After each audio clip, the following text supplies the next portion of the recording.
Alright, so I'm just showing an update on a full restoration I have here in the shop.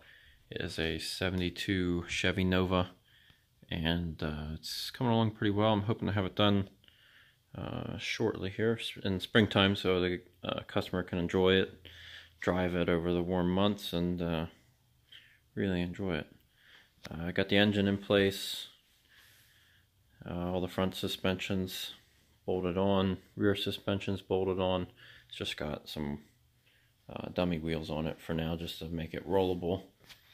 But all the suspension parts in there, powder coated, sway bar, spindle, the tie rod end link.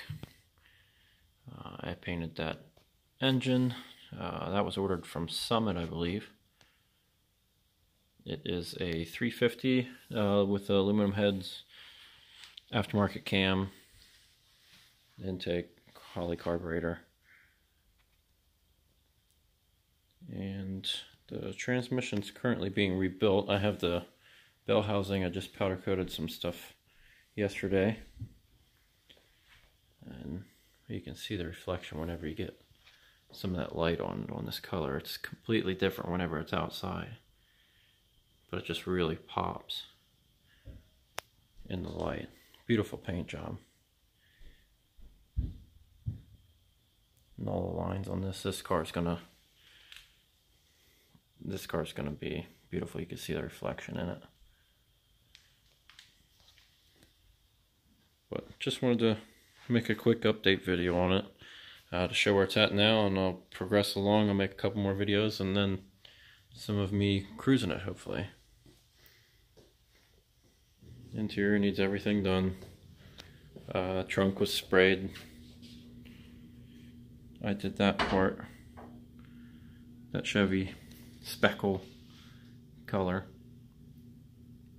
And this was a car, if you follow me on Instagram at Peterson_restorations, you'd see I did a bunch of metal work to this car. I actually did full quarters. It's original doors, original fender, has aftermarket cowl hood, but I did full quarters, taillight panel, the drop-offs inside. I did wheelhouse patches. I did outer wheelhouse patches on it. There's also some patches in the floor. Trunk floor where the gas tank straps would go underneath, they rotted out in between. But everything lines up real nice. I'll show you some of the powder coated stuff.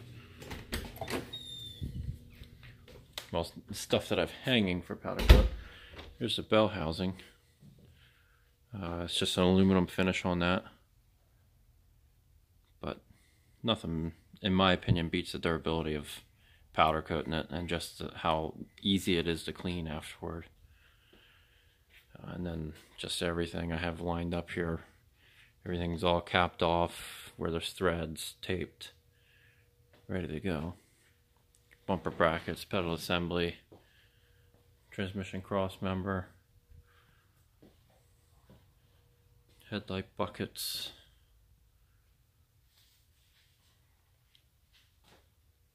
but I gotta order some more gloss black. I ran out doing a mini bike frame, and should have it here in the next 2 or 3 days, and I'll have everything powder coated, and then I can start putting some stuff together on it. It's a big part getting all that stuff blasted, all the original parts, and prepped and painted. So original seats, everything needs redone. I'm going to be ordering that here this week to get everything in for that and start working on all those pieces and get it done in the next month or two here. So stay tuned to see some more updates on this, and I'll see you guys next time.